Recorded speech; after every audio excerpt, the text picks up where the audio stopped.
ابو جہل serial number 43 14 رمضان المبارک سن 1424 ہجری مطابق 10 نومبر سن 2003 عیسوی بروز پیر صبح 10 بجے. بسم اللہ الرحمن الرحیم. الحمد للہ الذي رفع قدره للأقدار عن الركون إلى هذه الدار ومنح صفاء إحسانه الدار للمنيبين إلى دار القرار ونفذ تصاريف الأقدار في أهل الجنة والنار ويسر كلا لما خلق له ففعله بالاختيار لا يسأل عما يفعل لأنه على الحق فيما يفعله وربك يخلق ما يشاء ويختار. أحمده سبحانه على نعمه الغرار وأشكره ولشكره على شاكريه آثار. اللهم صل وسلم على عبدك ورسولك محمد وعلى آله وأصحابه الذين فتحوا الفتوح ومصروا الأمصار صلاة وسلاما دائمين متعاقبين ما أعقب ليل النهار. أما بعد فأعوذ بالله السميع العليم من الشيطان الرجيم. بسم الله الرحمن الرحيم. إنك لا تهدي من أحببت ولكن الله يهدي من يشاء. رب اشرح لي صدري ويسر لي أمري واحلل عقدة من لساني يفقه قولي.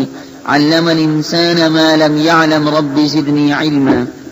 سکھانے کے واسطے بھیجا. خواتین و حضرات، میرے سچے آقا صلی اللہ علیہ وسلم دین اسلام لے کر آئے، دین رحمت لے کر آئے، دین ایمان لے کر آئے، دین قرآن لے کر آئے. ایسی شریعت میرے سچے آقا صلی اللہ علیہ وسلم اللہ تبارک و تعالیٰ کے پاس سے لے کر آئے، جو ہم سب کے لیے اور ساری کائنات انسانی کے لیے سراسر رحمت ہے، سراسر برکت ہے. آپ کو معلوم ہے کہ بہت سے لوگوں نے اس بات کو مانا. میرے سچے آقا صلی اللہ علیہ وسلم کی دعوت اسلام کو مانا اور ماننے کے بعد جنت کے راستے پر گامزن ہونے لگے، ایمان کی حالت میں زندگی گزارنے لگے، اسلام کی حالت میں زندگی گزارنے لگے، قرآن مجید کی تلاوت کرنے لگے. اللہ تبارک و تعالیٰ کی رحمت کی چادر میں ان کو جگہ مل گئی. نبی کریم صلی اللہ علیہ وسلم مکہ مکرمہ کی گلیوں میں ایمان کی صدا لگاتے تھے. پیغمبر خدا صلی اللہ علیہ وسلم اللہ تبارک و تعالیٰ کی وحدانیت کی جانب لوگوں کو بلاتے تھے.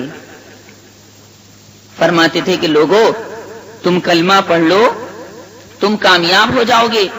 تم اللہ تعالیٰ کو ایک مان لو، تم کامیاب ہو جاؤ گے. دیکھو نا، اذان کے اندر بھی تو یہی بات کہی گئی ہے کہ اللہ کے سوا کوئی معبود حقیقی نہیں. اشہد ان لا الہ الا اللہ میں یہی بات تو فرمائی گئی کہ میں گواہی دیتا ہوں اس بات کی کہ اللہ کے سوا کوئی معبود حقیقی نہیں، اللہ کے سوا کوئی مسعود حقیقی نہیں. اللہ تعالیٰ کی تمام عبادتوں کا حقدار ہے، اللہ تعالیٰ کی تمام عبادتوں کا مستحق ہے. اللہ ہی کے لیے قیام کیا جاتا ہے، اللہ ہی کے لیے رکوع کیا جاتا ہے، اللہ تبارک و تعالیٰ ہی کے لیے قرآن مجید پڑھا جاتا ہے، اللہ تبارک و تعالیٰ ہی کے لیے سمع اللہ لمن حمیدہ ربنا لک الحمد کہا جاتا ہے، اللہ تعالیٰ ہی کے لیے التحیات پڑھی جاتی ہے، تشہد پڑھا جاتا ہے. التحیات کا فلسفہ اس عنوان کے تحت میرا الگ سے بیان موجود ہے، جس میں میں نے پوری تفصیل التحیات کے بارے میں بیان کی اور یہ بیان کیا ہے کہ یہ نماز کے اندر جو التحیات پڑھی جاتی ہے، یہ التحیات کہاں سے آئی، یہ پوری تفصیل اس کیسٹ کے اندر موجود ہے. تو غرض ہے کہ ہماری تمام چیزوں کا حقدار اللہ ہے. کیوں؟ کیونکہ اللہ ہی نے تو ہم کو پیدا کیا. یہ ہمارا آپ کا پکا عقیدہ ہے. ہمیں چاند سورج نے پیدا نہیں کیا، ہمیں کسی بت نے پیدا نہیں کیا، ہمیں کسی مورتی نے پیدا نہیں کیا، ہمیں کسی مجسمے نے پیدا نہیں کیا، ہمیں کسی جن نے پیدا نہیں کیا، ہمیں کسی فرشتے نے پیدا نہیں کیا، ہمیں کسی پری نے پیدا نہیں کیا، ہمیں کسی دیو نے پیدا نہیں کیا، ہمیں تو صرف اور صرف اللہ تبارک و تعالی ہی نے پیدا کیا، وہ ہر چیز کا خالق ہے۔ درندوں، چرندوں، پرندوں، پیرندوں، تمام چیزوں کو اللہ نے وجود بخشا۔ خالق ایک ہے، مخلوقات بہت سی ہیں، پیدا کرنے والا ایک ہے۔ سنو، چمن کا مالک تو ایک ہے، چمنستان کا مالک تو ایک ہے، لیکن اس چمن کے اندر اس نے پھول الگ الگ کھلا رکھے ہیں۔ یہاں انسان بھی ہیں، یہاں جنات بھی ہیں، یہاں فرشتے بھی ہیں، یہاں شیر بھی ہے، یہاں چیتا بھی ہے، یہاں گیدڑ بھی ہے، لگڑ بھگا بھی ہے، یہاں خرگوش بھی ہے، یہاں مور بھی ہے، یہاں چونٹا بھی ہے، یہاں چونٹی بھی ہے، یہاں گائے بھی ہے، یہاں بیل بھی ہے، بھینس بھی ہے، کٹرا بھی ہے، یہاں بکرا بھی ہے، بکری بھی ہے، بھیڑ بھی ہے، دمبا بھی ہے، کبوتر بھی ہے، کبوتری بھی ہے، طوطا بھی ہے، طوطی بھی ہے، فاختہ بھی ہے، مینا بھی ہے، بلبل بھی ہے، کوئل بھی ہے۔ غور دیکھیں، یہ تمام ایک خالق کے رنگ ہیں۔ مخلوقات الگ الگ، مخلوقات جدا جدا، مخلوقات جدا گانا، لیکن پیدا کرنے والا ایک ہے۔ یہ ہمارا آپ کا سچا عقیدہ ہے۔ اگر کوئی آدمی اس عقیدے کے خلاف عقیدہ رہے تو وہ مسلمان باقی نہیں رہتا۔ ہمارے لیے تو بس جی ایک ہی در ہے، اور اس ایک در سے ساری چیزیں ملا کرتی ہیں۔ دنیا کے اندر بھی آپ نے دیکھا ہوگا کہ جب خریدار مختلف چیزیں مارکیٹ کے اندر لینے کے واسطے جاتا ہے اور اس کو معلوم ہو جائے کہ میاں سارا سودا ایک ہی دکان پر ملتا ہے، تو وہ سوچتا ہے کہ میں الگ الگ دکانوں پر جا کر کیا کروں، میں تو سارا سودا ایک ہی دکان سے لے لوں گا تو مجھے تو بڑا فائدہ ہے، میرا ٹائم بھی بچے گا، میرا وقت بھی بچے گا۔ تو کسٹمر، گاہک، خریدار، مشتری سارا مختلف سامان ایک ہی دکان سے لینا پسند کرتا ہے کہ صاحب یہاں صابن بھی مل جائے گا، دالیں بھی مل جائیں گی، پاؤڈر بھی مل جائے گا، کپڑے دھونے کا صابن بھی مل جائے گا، نہانے کا صابن بھی مل جائے گا، یہاں کاپی بھی مل جائے گی، یہاں پینسل بھی مل جائے گی، یہاں کٹر بھی مل جائے گا، یہاں تختی بھی مل جائے گی، یہاں دوات بھی، ارے جنرل اسٹور ہے۔ تو پسند کرتا ہے کہ بھئی سارا سودا جب ایک ہی دکان پہ مل رہا ہے تو میں کاہے کو الگ الگ دکانوں پر جاؤں اور الگ الگ دکانوں پر جا کر اپنا ٹائم بھی برباد کروں اور پریشانی اختیار کروں۔ بنا تشبیہ کے عرض کرتا ہوں، اسی طرح اللہ تبارک و تعالیٰ کی بارگاہ میں اور اللہ تبارک و تعالیٰ کے دربار میں ساری حاجتیں پوری ہوتی ہیں۔ لڑکا بھی اللہ ہی دیتا ہے، لڑکی بھی اللہ ہی دیتا ہے، روزی بھی اللہ ہی دیتا ہے، روٹی بھی اللہ ہی دیتا ہے، اور چاول بھی اللہ ہی دیتا ہے، اور کپڑے لتے بھی اللہ ہی دیتا ہے، اور بھینسیں بھی اللہ ہی دیتا ہے، اور باغ بھی اللہ ہی دیتا ہے، اور ٹیلی فون بھی اللہ ہی دیتا ہے، اور ٹیلی فون اللہ ہی کٹواتا ہے۔ نفع بھی اسی کے ہاتھ میں ہے اور نقصان بھی اسی کے ہاتھ میں ہے۔ غرضے کے تمام چیزیں اللہ تبارک و تعالیٰ کی جانب سے جاری اور ساری ہیں۔ وہ چونٹی جب زمین پر چلتی ہے نا تو اس کے رینگنے کو اور چلنے کی آہٹ کو بھی اللہ سنتا ہے، جس کو عربی میں دبیب النمل کہتے ہیں۔ اللہ تبارک و تعالیٰ مالک حقیقی، غفار حقیقی، ستار حقیقی، رحمان حقیقی، رحیم حقیقی ہے، جیسا کہ اس کے مختلف نام ہیں۔ میں نے پچھلے پیر کو اسی اسماء الہی کی فضیلت کے اوپر بیان کیا تھا۔ اللہ کے 99 نام میں نے ذکر کیے تھے اور ان 99 ناموں میں سے کچھ کی فضیلت بھی میں نے بیان کی تھی۔ اور ظاہر ہے کہ اللہ تعالیٰ اچھا ہے تو اس کے نام بھی اچھے ہیں، اللہ بابرکت ہے تو اس کا ہر نام بابرکت ہے۔ پچھلے پیر کی کیسٹ یہاں کاؤنٹر پر موجود ہیں، بہت سی عورتوں نے پچھلے پیر کی کیسٹ کو مانگا تھا، یہاں دستیاب ہیں۔ پچھلے پیر کے پروگرام کی 2 کیسٹ ہیں، وہ حاصل کی جا سکتی ہیں۔ اطلاع انفارمیشن کے طور پر میں نے اس کو ذکر کیا ہے۔ خواتین و حضرات، میں عرض یہ کر رہا تھا کہ میرے سچے آقا صلی اللہ علیہ وسلم اسلام کا پرچم بلند کرتے ہوئے دنیا میں تشریف لائے۔ کفر کے قلوں کے اندر زلزلہ پیدا ہو گیا، کفر کے قلوں کے اندر تہلکہ مچ گیا کہ یہ کیا نور آ گیا کہ ایران کا آتش کدا بجھ گیا، یہ کون آیا؟ کہ تمام کی تمام طاقتیں اس کے سامنے جھکنے کے لیے تیار ہو گئی.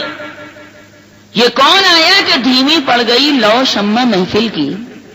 بڑا اچھا شعر ہے. یہ کون آیا کہ دھیمی پڑ گئی لو شمع محفل کی، پتنگوں کے عوض اڑنے لگی چنگاریاں دل کی، کہ جو رسول اللہ کو دیکھتا وہ رسول اللہ پر فریفتہ ہو جاتا. ان کی تو بات ہی کچھ اور تھی، ان کا تو معاملہ ہی بالکل نرالا اور جداگانہ رہا.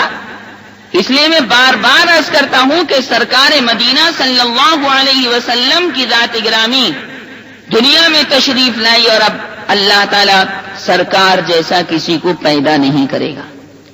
سرکار کی تو ہر چیز نرالی تھی، یہ ہمارا آپ کا عقیدہ ہے. اور جس دل میں مسلمان مردوں اور عورتوں سرکار کی محبت نہیں، وہ دل ویران ہے، ویران. سرکار کی محبت کے بغیر تو کچھ کر ہی نہیں سکتے. خود سرکار مدینہ، آنے مدینہ، جانے مدینہ، شان مدینہ صلی اللہ علیہ وسلم نے بیان فرمایا، لا يؤمن احدكم حتى اكون احب اليه من والده وولده والناس اجمعين.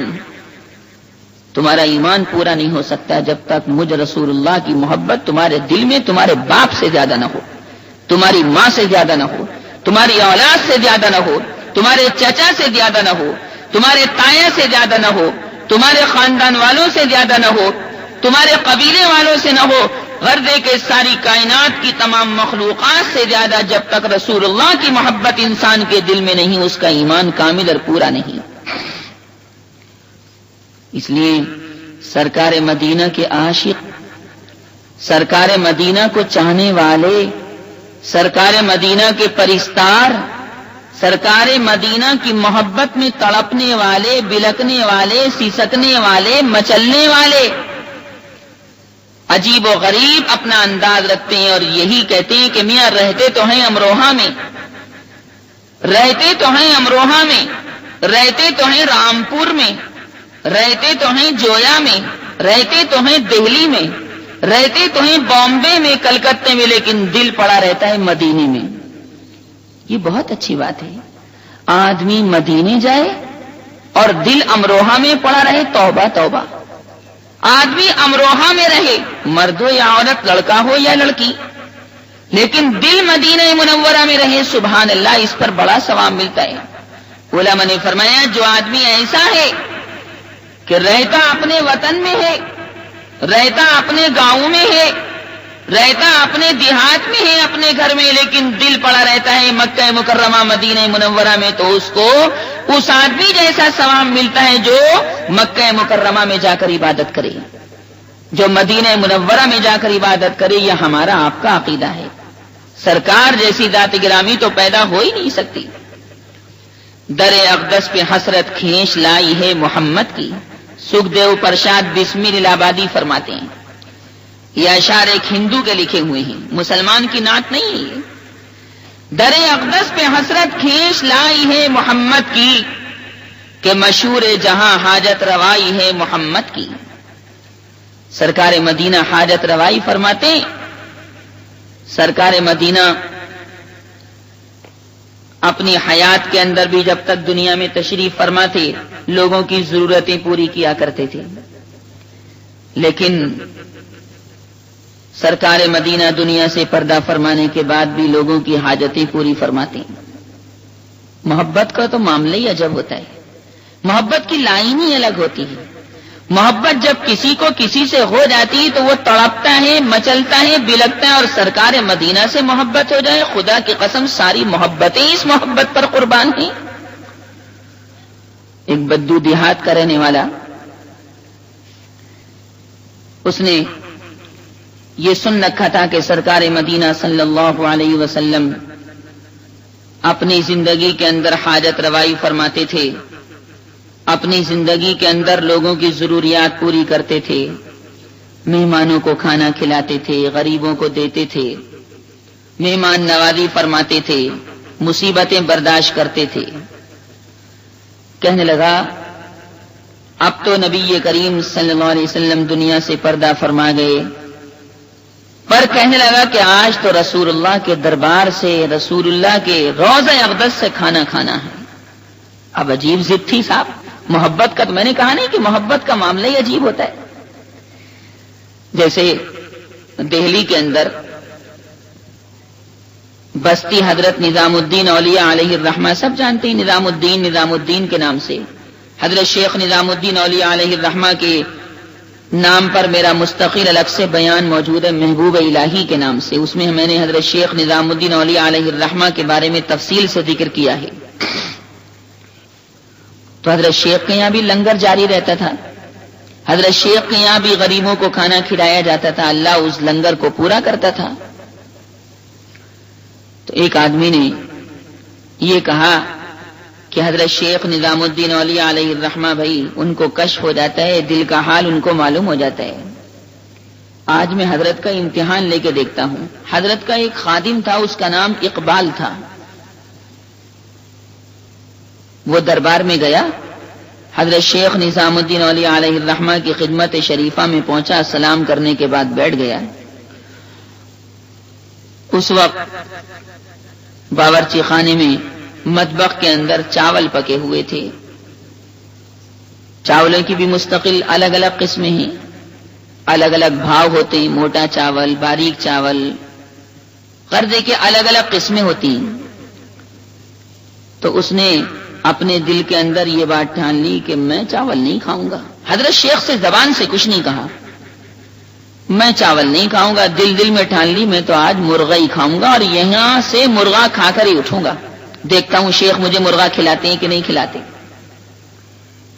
اور اللہ تبارک و تعالی نے مولویوں کی قسمت میں مرغا بہت لکھا ہے، کیونکہ مولوی کے شروع میں بھی میم ہے اور مرغے کے شروع میں بھی میم ہے، میم کا میم کے ساتھ جوڑ ہے، اس لیے جلنا نہیں چاہیے مولویوں سے۔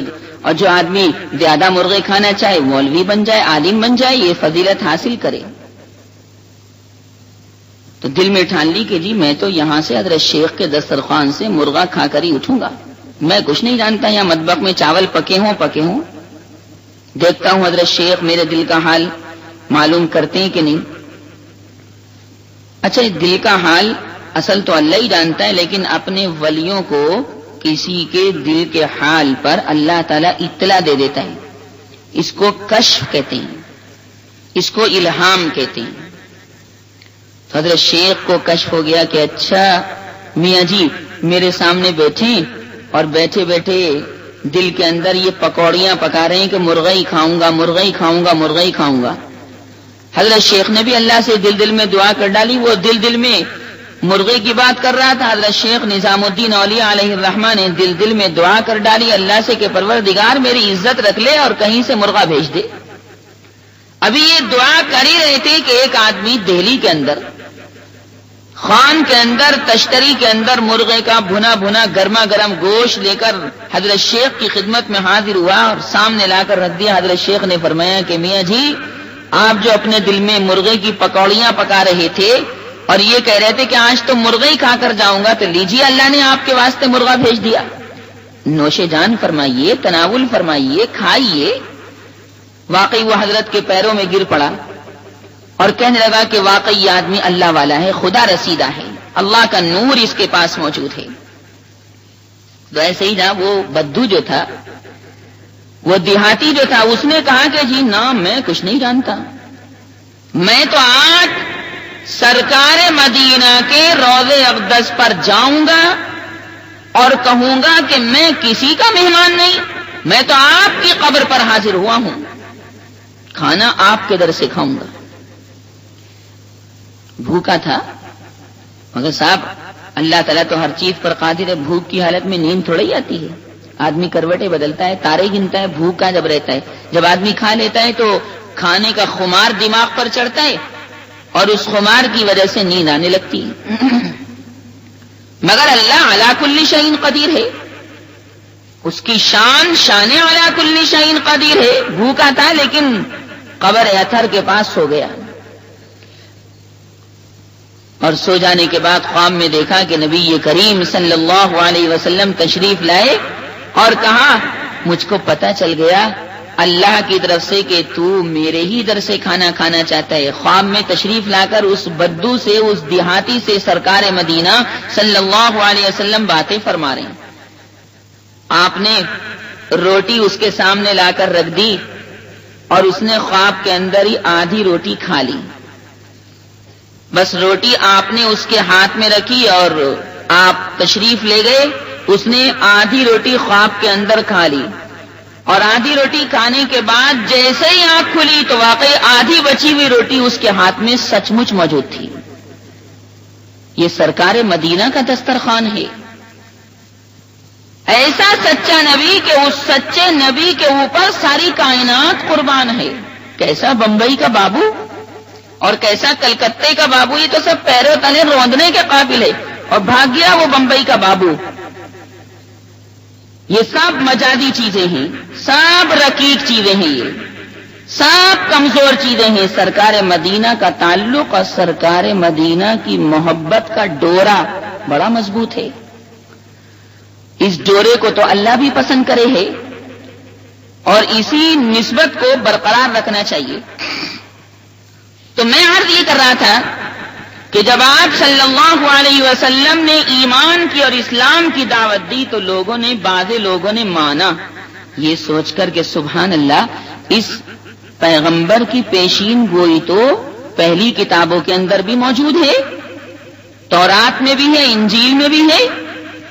ارے بھائی یہ پیغمبر تو بڑا شاندار پیغمبر ہے اور ہم تو اس پیغمبر کے سلسلے میں کتابوں کے اندر پڑھتے آئے ہیں.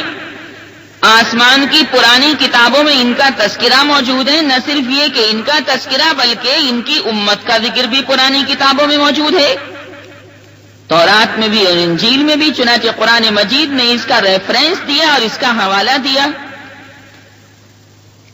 26ویں پارے میں سورہ فتح کا آخری رکوع، هو الذي أرسل رسوله بالهدى ودين الحق ليظهره على الدين كله وكفى بالله شهيدا. وكفى بالله شهيدا محمد رسول الله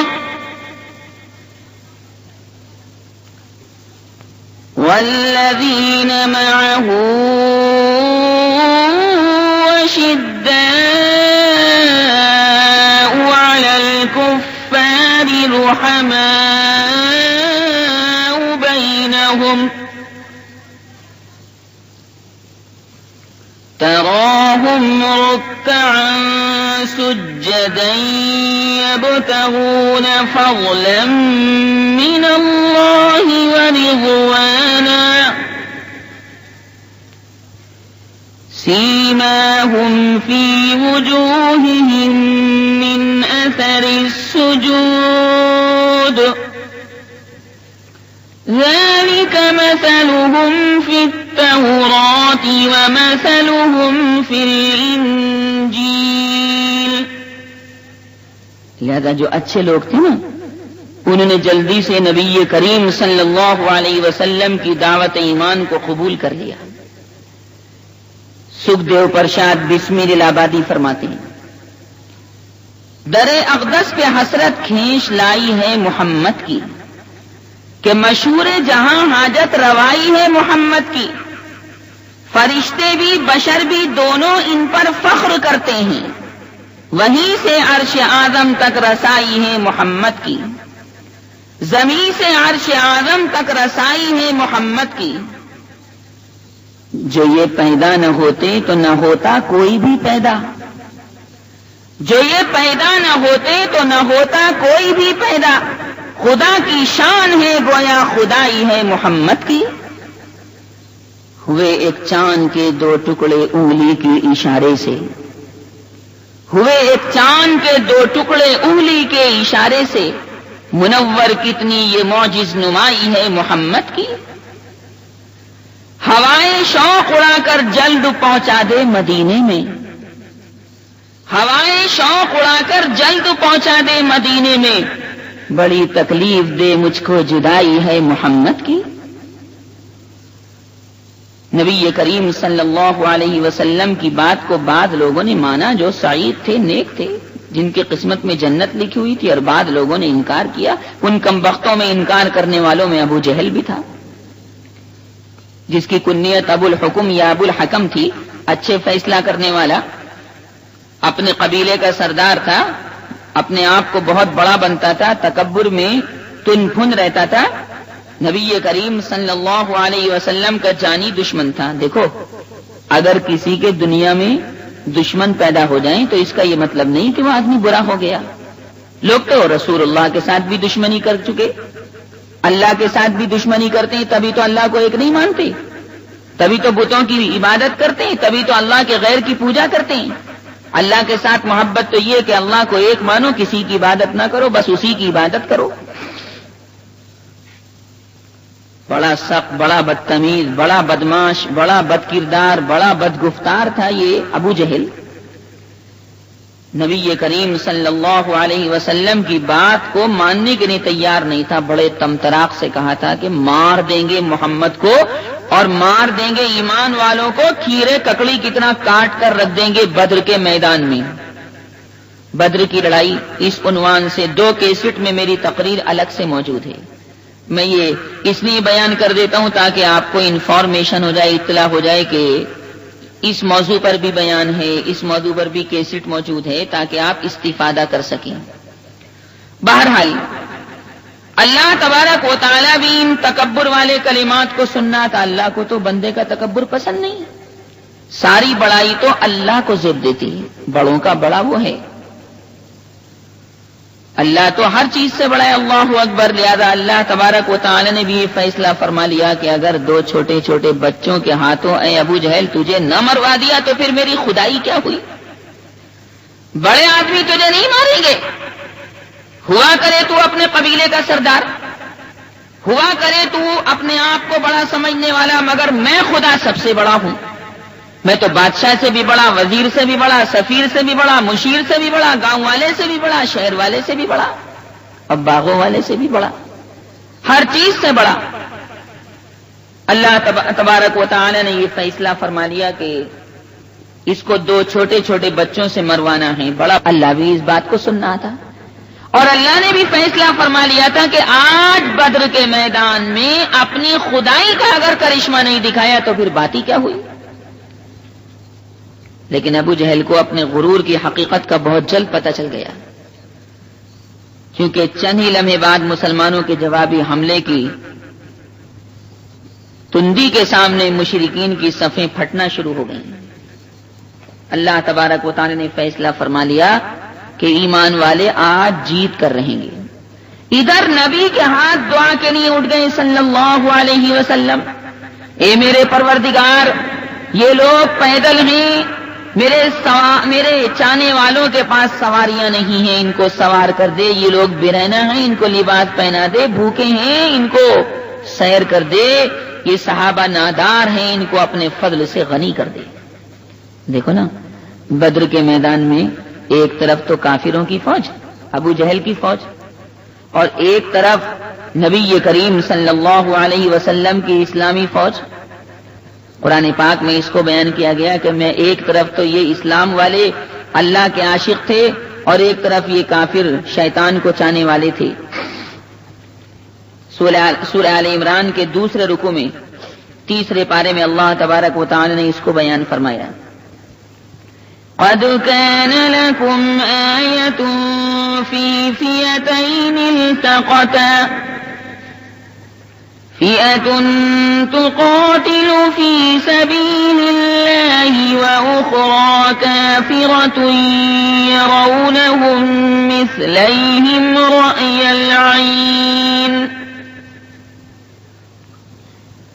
والله يؤيد بنصره من يشاء إن في ذلك لعبرة لأولي الأبصار.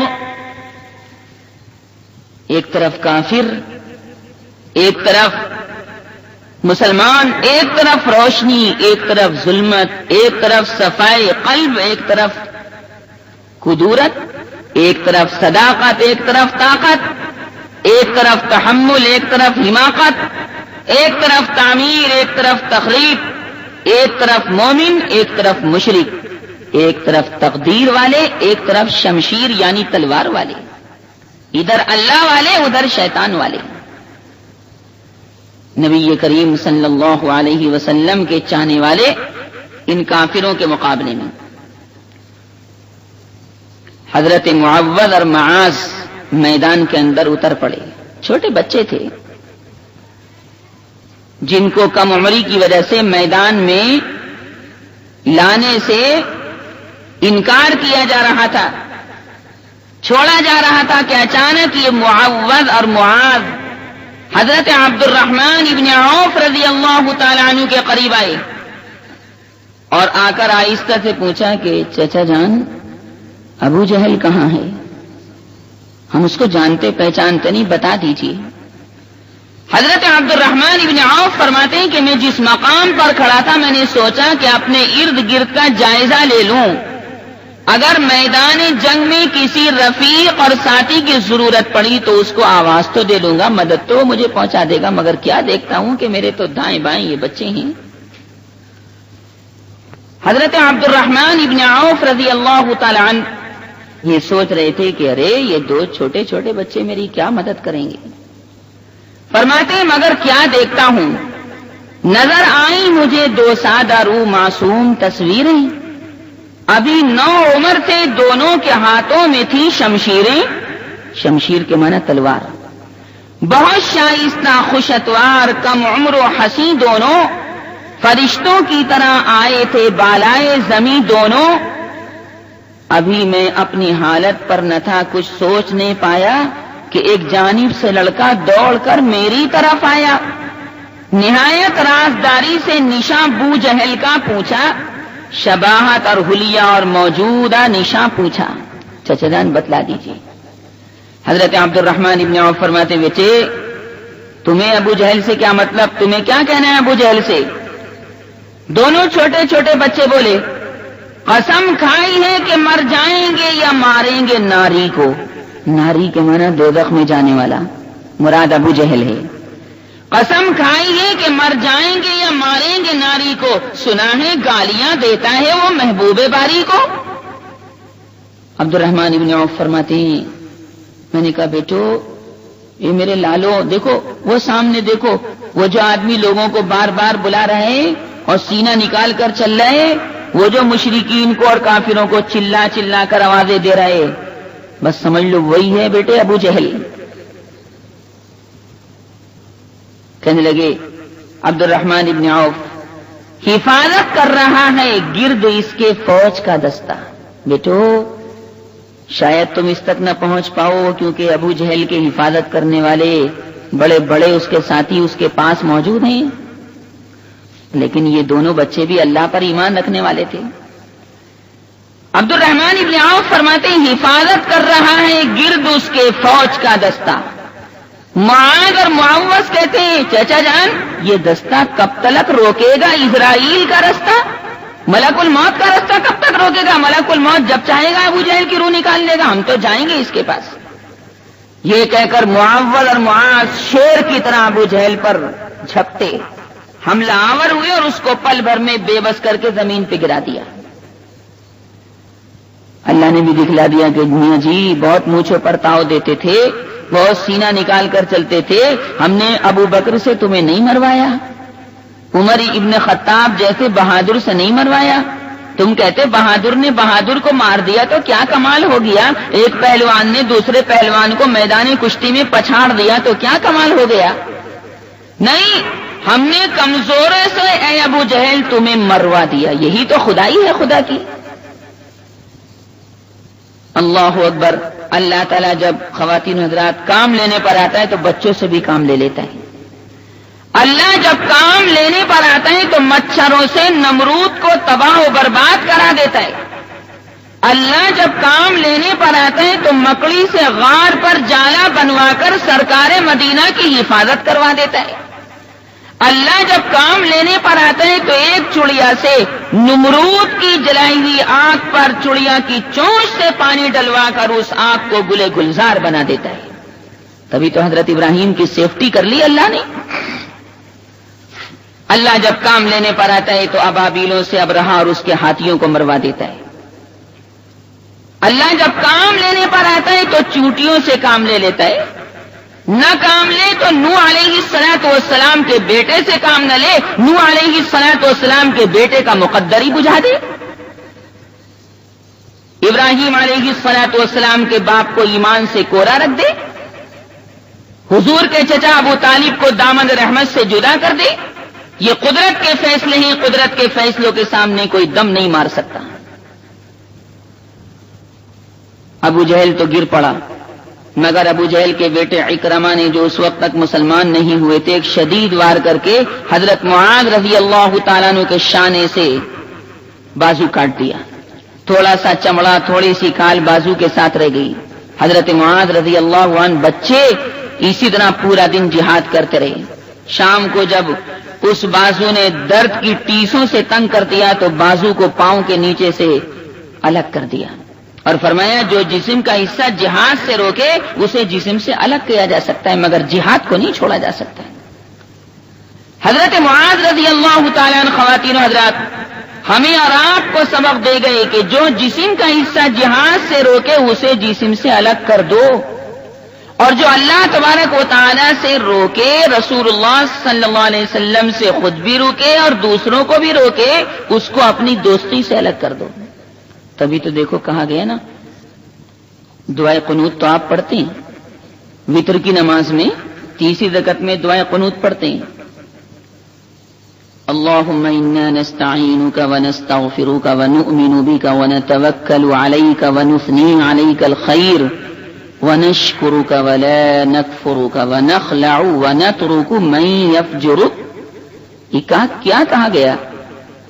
وَنَخْلَعُ وَنَتْرُكُ مَنْ يَفْجُرُكَ, اے اللہ جو تیرا باغی ہے ہماری اس سے دوستی نہیں, جو تیرا دشمن ہے ہمارا بھی دشمن ہے, جو رسول اللہ صلی اللہ علیہ وسلم کا دشمن ہے اے اللہ وہ ہمارا بھی دشمن ہے, ہمارا اس سے کوئی تعلق نہیں, ہمارا اس سے کوئی واسطہ نہیں. وَنَخْلَعُ وَنَتْرُكُ مَنْ يَفْجُرُكَ کا مطلب یہی ہے. لیکن بھیا کون عمل کرتا ہے اس کے اوپر؟ شرابیوں سے کبابیوں سے دوستی چلتی رہتی ہے اور اپنی صحبت کو اور اپنے ایمان کو اور اسلام کو لوگ برباد کرتے رہتے ہیں. برے کی صحبت تو برا ہی بناتی ہے نا, اچھے کی صحبت اچھا بناتی ہے. صحبت صالح ترا صالح کنت, صحبت طالح ترا طالح کنت. اللہ تبارک و تعالی نے ان دو چھوٹے چھوٹے بچوں کے ذریعے ابو جہل کا خاتمہ کروا دیا. جب یہ مارکا ختم ہو گیا تو رسول اللہ صلی اللہ علیہ وسلم نے فرمایا کون ہے جو دیکھے کہ ابو جہل کا انجام کیا ہوا. بہت ستایا اس نے, بہت پریشان کیا اس نے. اس پر صحابہ کرام ابو جہل کی لاش کی تلاش میں ادھر ادھر بکھر گئے. حضرت عبداللہ ابن مسعود رضی اللہ تعالی عنہ نے ابو جہل کو اس حالت میں پایا کہ ابھی تھوڑی تھوڑی سانس اس کے جسم میں باقی تھی.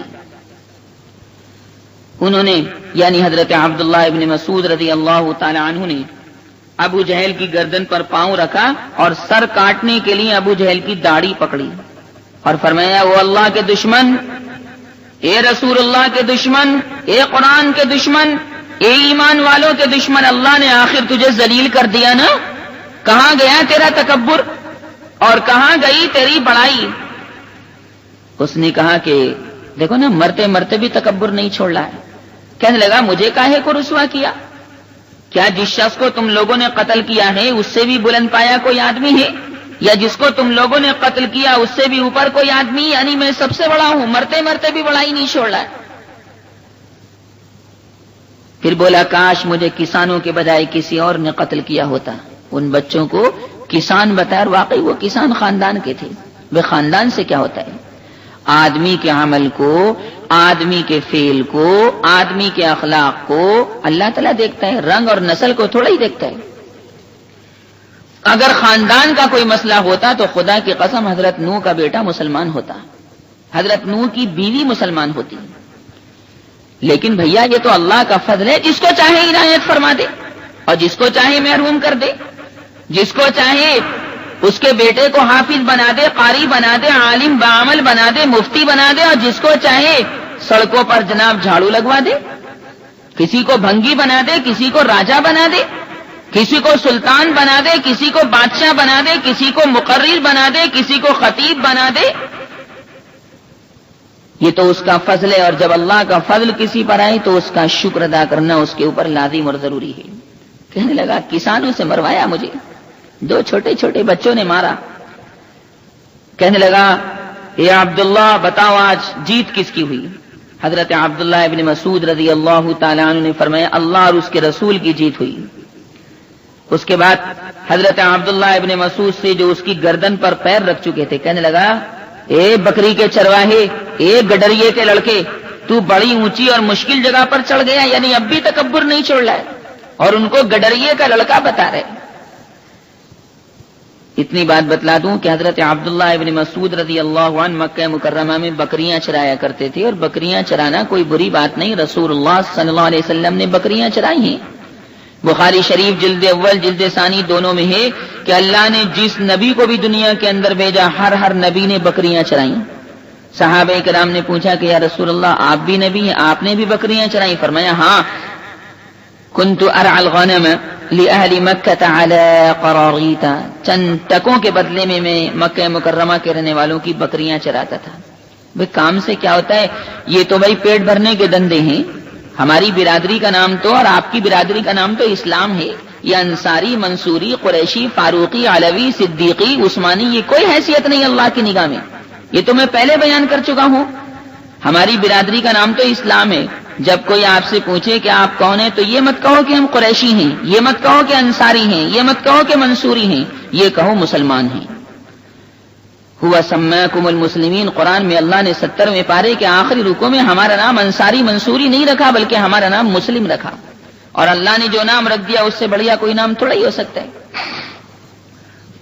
سارے مسلمان آپس میں بھائی بھائی ہیں. اس عنوان کے تحت میرا مستقل الگ سے بیان 2 کیسٹ میں موجود ہے. اس میں نے پوری تفصیل بیان کی کہ خاندان سے کچھ نہیں ہوتا، اصل عمل سے ہوتا ہے.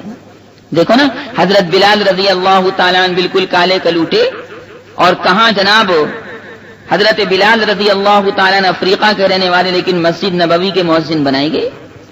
رسول اللہ صلی اللہ علیہ وسلم نے اپنی مبارک مسجد نبوی کا مؤذن ابو بکر کو نہیں بنایا، عمر کو نہیں بنایا، عثمان کو نہیں بنایا، حیدر کرار علی کو نہیں بنایا، عبداللہ ابن مسعود کو نہیں بنایا، عبداللہ ابن عمر کو نہیں بنایا، عبداللہ ابن عمرو ابن عاص کو نہیں بنایا، عبداللہ ابن عباس کو نہیں بنایا، ابو ہریرہ کو نہیں بنایا، امیر معاویہ کو نہیں بنایا، حسن کو نہیں بنایا، حسین کو نہیں بنایا، سلمہ ابن اکوع کو نہیں بنایا، عبداللہ ابن زید ابن عبد ربی کو نہیں بنایا، بلکہ بنایا تو کالے کلوٹے بلال کو بنایا کہ ظاہر میں تو بلال کالا تھا لیکن دل اس کا نورانی تھا، اللہ کے وہ بہت قریب تھا. ہمارے یہاں تو شادی بیاہ کے موقع پر بھی زیادہ تر بھائی رنگ کو دیکھتے ہیں. بھائی صورت اگر اچھی مل جائے بہت اچھا، لیکن سیرت کو دیکھنا چاہیے. لڑکی کی سیرت اچھی ہو، لڑکے کی سیرت اچھی ہو، سبحان اللہ. پھر رشتہ جوڑنے میں کوئی دیر نہیں کرنی چاہیے. جب آدمی رشتہ جوڑنے میں دیر کرتا ہے نا، یا رشتوں کو ٹھکراتا رہتا ہے تو رشتے آنے بند ہو جاتے ہیں. اس لیے زیادہ چھان پٹک کی نہیں، یہ دیکھو کہ دیندار ہے کہ نہیں اور سیرت بھی اچھی ہے کہ نہیں. ویسے چھان پٹک کرنے میں کوئی حرج نہیں، کرنی چاہیے. یہ اسلام کا بھی تقاضا ہے. اور نبی کریم علیہ الصلوۃ والسلام نے تو یہاں تک فرمایا کہ بھئی جس سے شادی کرنی ہے اس کو ایک جھلک دیکھ لو، لیکن شہوت کی نگاہ مت ڈالنا ہے. ایک جھلک دیکھ لو کہ تمہیں پسند ہو کرو، ورنہ اللہ تمہارے لیے کہیں اور جوڑے کا انتظام فرما دے گا. بہرحال یہ بات تو میں نے ضمناً بیان کی. اس لیے خاندان کی کوئی حیثیت نہیں. جو لوگ خاندان پرست ہیں وہ غلطی پر ہیں. میرے سرکار نبی اکرم، نبی اعظم، نبی مکرم، نبی معظم جو مکہ معظمہ میں پیدا ہوئے، مدینہ منورہ میں جن کا مزار پر انوار ہیں، وہ فرماتے ہیں کہ من بطأ به عمل لم يسرع به نسب. جس کا عمل اس کو پیچھے چھوڑ دے گا اس کا خاندان اس کو قیامت میں بخشوا نہیں سکتا. حضرت نوح کا بیٹا جہنم میں جائے گا، حضور کے چچا ابو طالب جہنم میں جائیں گے. خاندان سے کچھ نہیں ہوتا ہے. اللہ کی نگاہ میں سب برابر، انما المؤمنون اخوۃ. تو یہ نہیں کہنا چاہیے کہ ہم تو آپ کی برادری کے ہیں، نہیں، ہر ایمان والا بھائی ہے، اس سے اسی طرح محبت کرنی چاہیے. ابو جہل بہرحال اکڑ پھوں کرنے والا تھا، اللہ تبارک و تعالی نے اس کا تکبر زیر کر دیا. باری سبحانہ و تعالی نے اس کے تکبر کو ملیا میٹ فرما دیا. اس گفتگو کے بعد حضرت عبداللہ ابن مسعود رضی اللہ تعالی عنہ نے ابو جہل کا سر کاٹ لیا.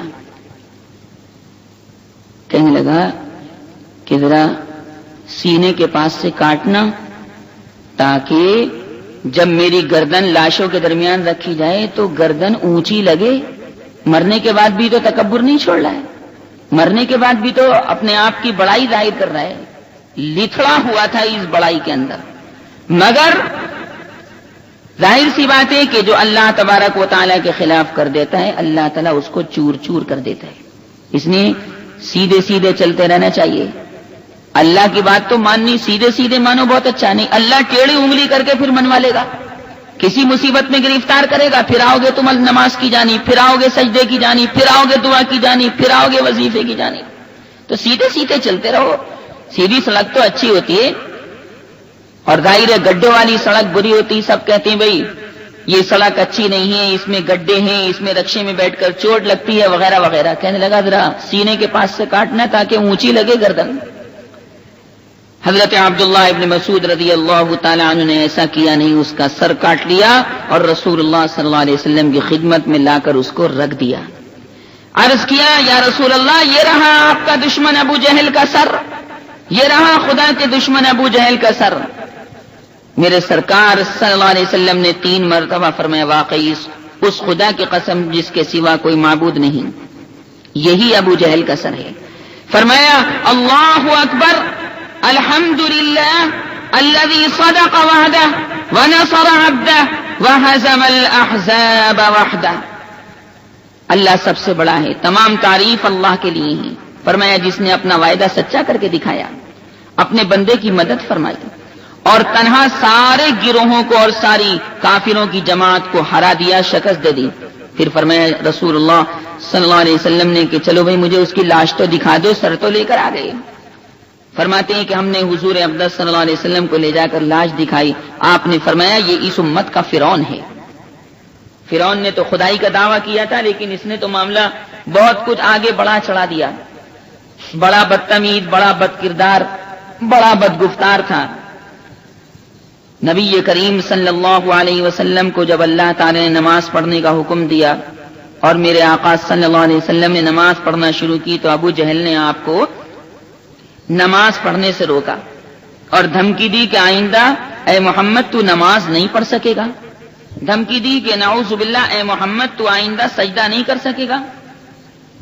کہنے لگا اب تو نے جو سجدہ کر لیا سو کر لیا، مگر آئندہ ہرگز ہرگز تجھے سجدہ کرنے نہیں دوں گا، یہ ابو جہل کہہ رہا ہے.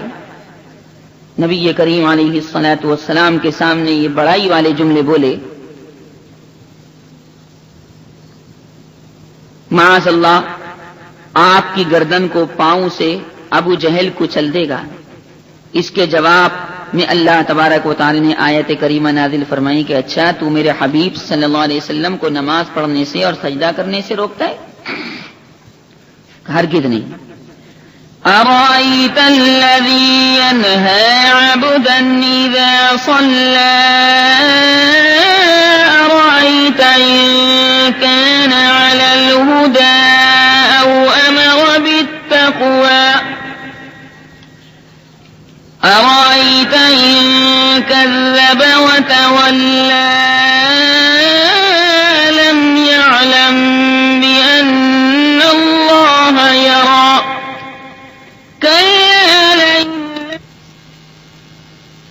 لنسفعا بالناصية ناصية كاذبة خاطئة فليدع نادية سندع الزبانية.